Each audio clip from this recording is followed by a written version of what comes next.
Commissioner की इस वक्त प्रेस कॉन्फ्रेंस चल रही है, वो उनका सीधे रुख करते हैं। ये था कि हमारे और आपके बीच में कोई संवादहीनता की स्थिति नहीं पैदा होनी चाहिए। And you all have a right to know exactly what are the facts.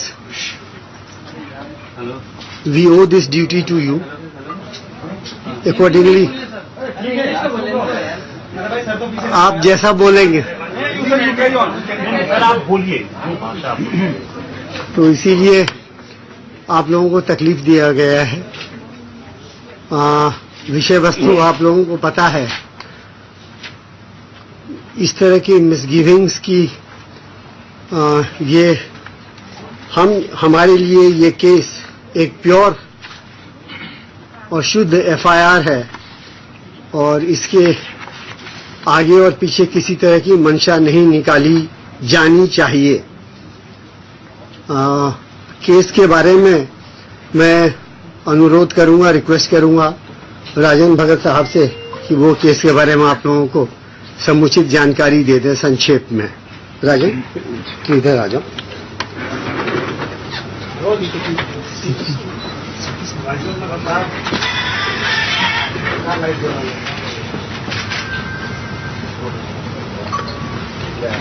Detail देने में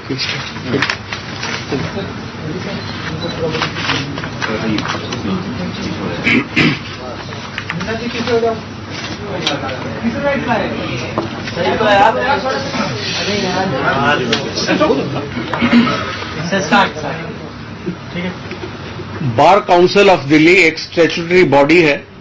उनके ऑनरेरी सेक्रेटरी पुनीत मित्तल से हमें एक शिकायत मिली थी 11 तारीख को डीसीपी साउथ ऑफिस में, जिसको थाने में 13 तारीख को भेज दिया गया था।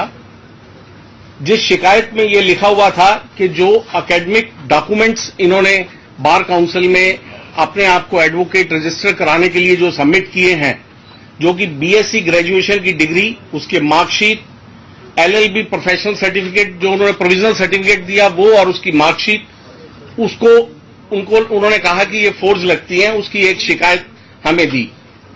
माननीय सुप्रीम कोर्ट की एक ललिता कुमारी वर्सेस स्टेट ऑफ यूपी की इंस्ट्रक्शंस के हिसाब से ऐसी जो भी शिकायत आती है हम उसमें पहले प्रिलिमिनरी इंक्वायरी करते हैं और उसकी इंक्वायरी करने के लिए हमने 2 टीमें बनाई, जो कि इन्होंने अपने डॉक्यूमेंट्स बताए थे कि एक अयोध्या के कॉलेज से पढ़ने के बाद अवध यूनिवर्सिटी फैजाबाद से अपनी बीएससी की डिग्री जो ली है उसकी वेरिफिकेशन के लिए। दूसरी टीम जो इन्होंने बताया था मुंगेर एक कॉलेज जो कि तिलकांजी यूनिवर्सिटी भागलपुर से है, उससे जो इन्होंने एलएलबी की डिग्री ली थी, दोनों डिग्रियों को वेरिफिकेशन करने के लिए 2 टीमें अलग अलग भेजी गई। जो इंक्वायरी में ये पाया गया, जो उनकी बीएससी की जो अवध यूनिवर्सिटी की डिग्री थी उसमें जो रोल नंबर मेंशन था वो कॉलेज और यूनिवर्सिटी दोनों के ही रिकॉर्ड्स में उस रोल नंबर से इनके नाम पर कोई भी एंट्री नहीं थी। जो कंट्रोलर ऑफ एग्जामिनेशन है उन्होंने भी इस चीज की वेरिफिकेशन कर दी कि इनके नाम पर कोई डिग्री या मार्कशीट इशू नहीं की गई है। इसके बाद जब एलएलबी की डिग्री की तफ्तीश की जो इंक्वायरी आई उसमें यह पता लगा जो तिलक मांझी यूनिवर्सिटी है जहां से इन्होंने एलएलबी की डिग्री प्राप्त की थी, उसमें प्रोफेशनल डिग्री में जो रोल नंबर अंकित है जो लिखा हुआ था वो किसी दूसरे स्टूडेंट को अलॉटेड है, संजय कुमार चौधरी नाम के, इनके नाम पर नहीं था और वो किसी दूसरी स्ट्रीम से पढ़ के निकले हैं। जो स्ट्रीम थी वो भी सही नहीं थी।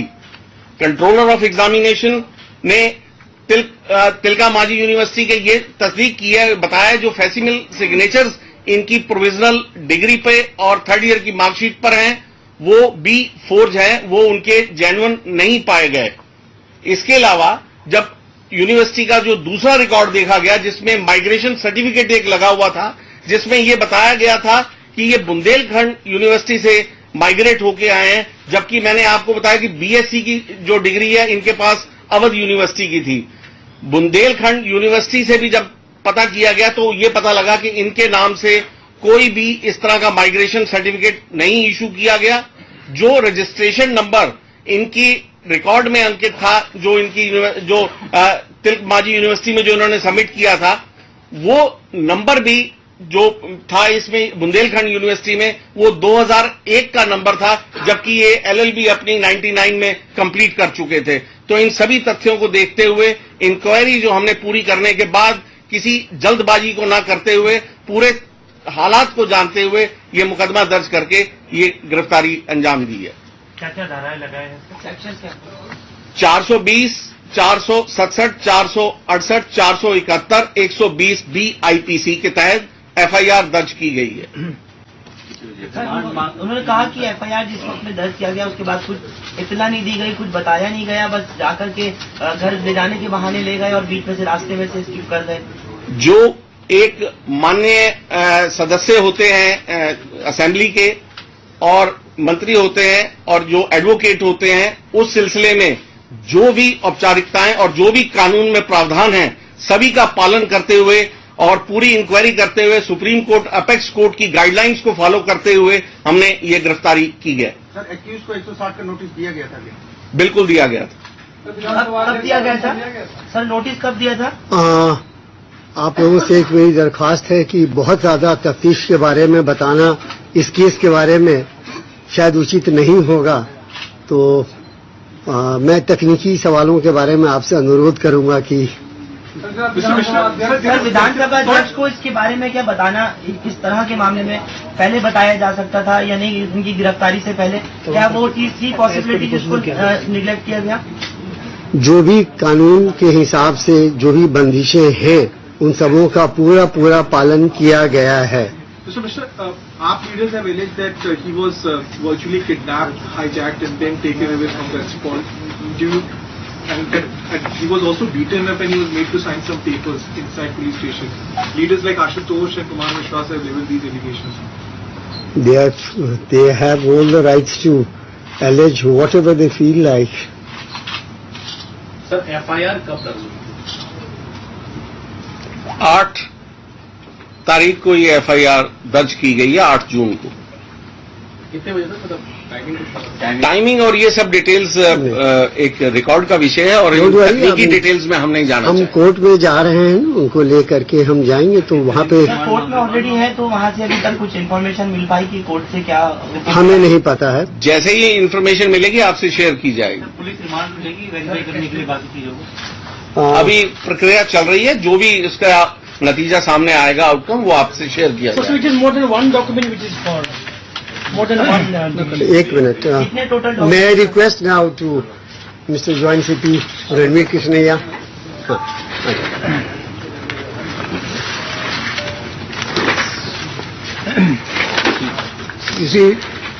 ये सब आप लोगों की जानकारी के लिए, ये है कंप्लेंट।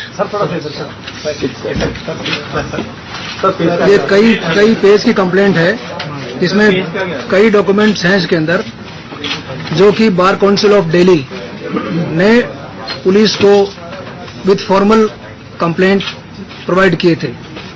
इसी डॉक्यूमेंट्स को हमने वेरीफाई करने के लिए इसको ललिता कुमारी जजमेंट, जो सुप्रीम कोर्ट का जजमेंट है, इंक्वायरी करने में समय लगा क्योंकि इसमें कई चीज वेरीफाई करने की आवश्यकता थी और क्योंकि मामला बड़ा सेंसिटिव था, इसलिए हमने इसको एक समयबद्ध सीमा में, जो कि गाइडलाइन के तहत जितना समय हमारे पास में है उसमें इसकी इंक्वायरी करी गई।